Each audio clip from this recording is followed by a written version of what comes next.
Hello guys, আপনি যদি একজন অ্যান্ড্রয়েড ফোন ব্যবহারকারী হয়ে থাকেন তাহলে এই টিপসটি আপনার জন্য। এই টিপসটি আপনি ব্যবহার করে আপনার ফোনের অ্যাপসের আইকনগুলোকে এবং লেখাগুলোকে ছোটো বড়ো করতে পারবেন। সো প্রথমে আপনি চলে যাবেন সেটিংসে যাওয়ার পরে আপনি নিচে আসবেন। নিচে আসার পর দেখতে পারবেন যে সিস্টেম নামক একটা অপশন। সো আপনার ফোনে এটা নাও থাকতে পারে, আপনি অ্যাবাউট ফোন নামক একটা অপশন পেয়ে যাবেন। সো সিস্টেমে ক্লিক করবেন। সিস্টেমে ক্লিক করার পরে আপনি নিচে আসলে দেখতে পারবেন যে অ্যাবাউট ফোন। সো অ্যাবাউট ফোনটা হলো মেন, এটাতে ক্লিক করবেন। এটাতে ক্লিক করার পর আপনি নিচে আসলে দেখতে পারবেন যে বিল্ড নাম্বার। সো এই অপশনটা আপনার ফোনে এভাবে না আসতে পারে। আপনি অ্যাবাউট ফোনে ঢোকার পর আপনি দেখতে পারবেন যে সফটওয়্যার ইনফরমেশন নামক একটা অপশন আছে। সো ওইটাতে ক্লিক করলে আপনি বিল্ড নাম্বার মানে এই অপশনটা পেয়ে যাবেন। সো এটাতে 8 থেকে 10 বার ক্লিক করব। ক্লিক করার পরে আপনি ডেভেলপার অপশন চালু হয়ে যাবে। সো ব্যাকে চলে যান।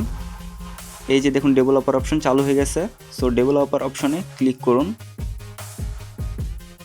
এখন নিচে আসুন। নিচে আসলে দেখতে পারবেন যে অনেকগুলো অপশন। সো নিচে আসলে দেখতে পারবেন যে স্মলেস্ট ওয়েট নামক একটা অপশন আছে। সো এটাতে আপনি ক্লিক করবেন।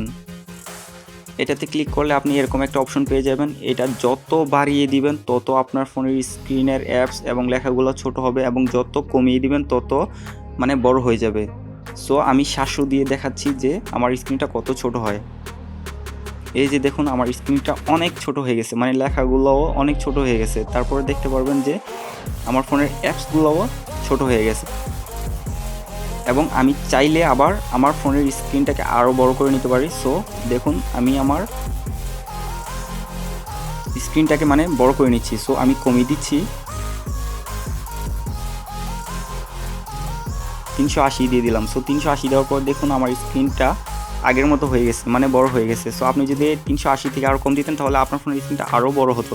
সো ভিডিওটি যদি ভালো লেগে থাকে তাহলে অবশ্যই লাইক করবেন এবং আমার চ্যানেলটাকে সাবস্ক্রাইব করবেন।